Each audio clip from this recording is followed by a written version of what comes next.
Well, as we've been looking at the third chapter of Ecclesiastes in this sermon series, the one thing we have to say about all these statements is they are true.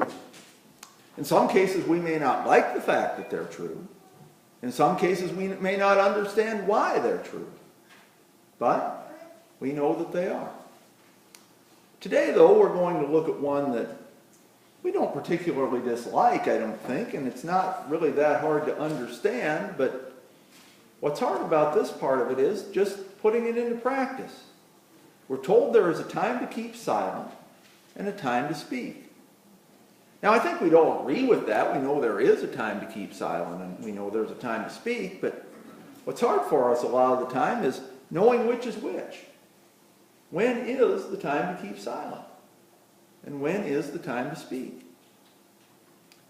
Now, that can be a tricky thing in all circumstances, but it can be especially true when we're talking about faith. You know, a lot of us are very hesitant to talk about our faith. I mean, we'll talk about it here while we're in church a lot of times, but a lot of us, including me, don't talk about our faith very much outside the church. And there are a lot of reasons why, and they're really not all bad reasons. For one thing, our faith is a very personal thing. In fact, there are not a lot of things in our lives that are any more personal than our religious faith. It can be a very hard thing, then, to talk about something that is that deeply personal with somebody else. And it's especially true when we don't know how that person we're talking to might respond. You know, nobody likes to be rejected for any reason. When the reason is something very personal, something very important to us, then that rejection is harder to handle. So if we think there's a chance someone might reject us because we're talking about our faith, why, we're very hesitant to say anything about it. And then, too, nobody wants to be thought of as that guy or that gal, you know? You know what I mean. We don't want people to think that we're that religious nut who won't ever stop talking about Jesus no matter what the subject is. And you know, in truth, that can be a turnoff to people sometimes. I mean, if you're talking about who's going to win the NBA playoffs and I start talking about Jesus, it's probably not going to be a very effective witness to my faith to do it that way. But on the other hand, it can be really easy to go too far the other way and not talk about our faith at all. And we come up with ways to justify that too. We say things like, well, you know, I really don't need to talk about my faith. I show my faith by the way I live my life. And that is a very important thing. How we live our lives is very important. It's important that our lives show our faith. But it's still not a good thing to use that as an excuse to not talk about it. You know, Rick Warren once said that when we say something like that, what we're saying is that we are living such a wonderful, perfect life that anybody who sees us would just somehow automatically know we must be Christian. Not sure how many of us live that much of a wonderful, perfect life. I know I don't. And you know, when we say that, we're also going against what Jesus told us to do. Because that passage from Matthew we read, that contains the last words that Jesus said before he was taken up to heaven, at least the last words that were recorded. And in those words, he told us we need to go and make disciples of all nations. He told us we need to teach people to obey everything that he said to do.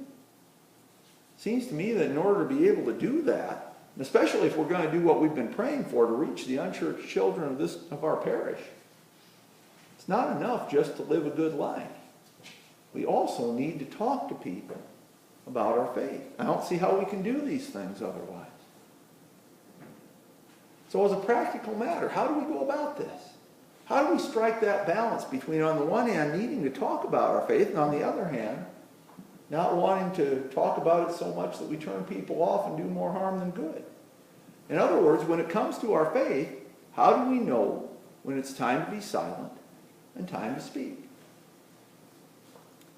Well, as it usually is, it seems to me like it's a good idea to look to Jesus as our example on this. How did Jesus know when it was time to be silent and time to speak? Well, a lot of the time when Jesus spoke, it was because he was invited to. When he began his ministry, he was asked to speak at the synagogue. He would sometimes get invited to someone's house for a dinner party. He'd be asked to speak or he'd be asked to answer questions. Other times people would come up to him and ask him things. So that's one of the ways we know when it's time to speak, when somebody asks us to. Now maybe you say, well, nobody's ever going to ask me to talk about my faith, and maybe not. But don't be so sure. People may not put it in those words. They may not come up to you and say, talk to me about your faith. But I'll bet a lot of us here get asked for advice sometimes. I'll bet we get asked for our opinions sometimes. Maybe it just happens in a casual conversation, but it still happens. And when it does, that's a chance to talk about our faith. It's a chance to talk to people about what we believe and why. We need to be alert for when those chances come up. We need to be ready to take advantage of those chances. And other times when Jesus spoke, it was because a crowd had gathered and wanted to hear him speak. And we say, well, that's never going to happen to me. No crowd's going to gather around me, ask me to speak about anything, much less about my faith. And again, maybe not. But think about this. Why did those crowds gather? Because Jesus had a reputation. And Jesus' reputation was that he was a good man. That he was a man who helped people. He was a man who cared about people. He was a man who had important things to say and who lived those things out. In other words, this is the point at which how we live our lives enters into this. It's not a substitute for talking about our faith. What it is an entrance point for us to talk about our faith.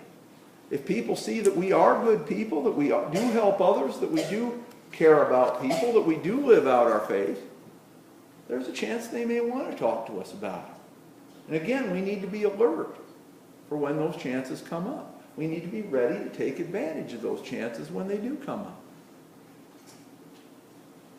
But it's one thing to say that, and it's another thing to do it. Even if we do notice a chance to talk about our faith, a lot of times we feel like we don't even know how. We don't know how to talk about our faith. We don't know what to say. We might say the wrong thing. So we don't say anything.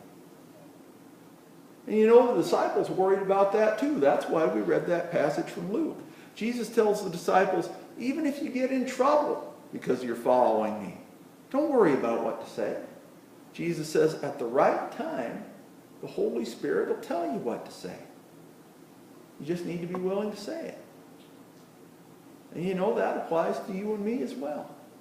We're just willing to take that chance. If we'll just be alert for those chances to talk about our faith. We don't need to worry about what to say. The Holy Spirit will tell us what to say.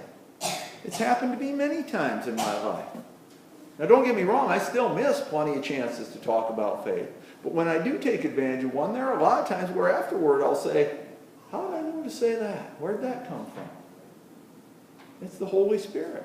It's the only answer I have, that the Holy Spirit at that moment told me what to say. And that'll happen for you as well. If we just take that chance, if we just step out in faith and talk about it. Now there's one other thing we need to notice about the times Jesus spoke. Well, there's probably a lot of them, but one other thing I want to mention here.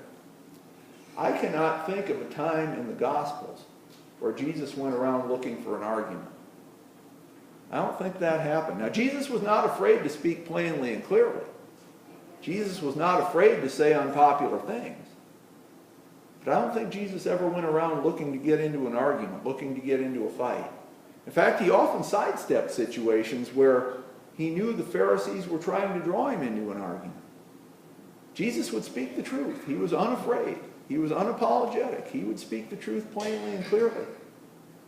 But if someone did not want to hear it, that was their choice. He was not going to argue about it.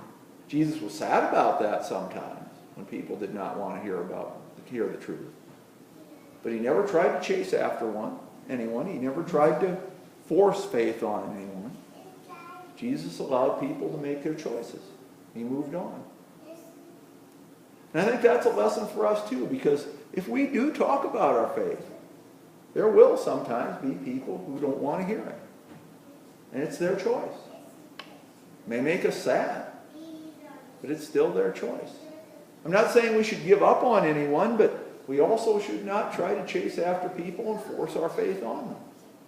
We have to allow people to make their choices and move on. There is a time to be silent, and there's a time to speak.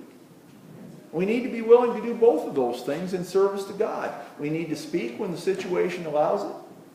We need to be willing to be silent when the situation requires that. Jesus gave us the example. If we're open to the Holy Spirit, the Spirit will show you and me the time to speak and will tell us what to say. Amen.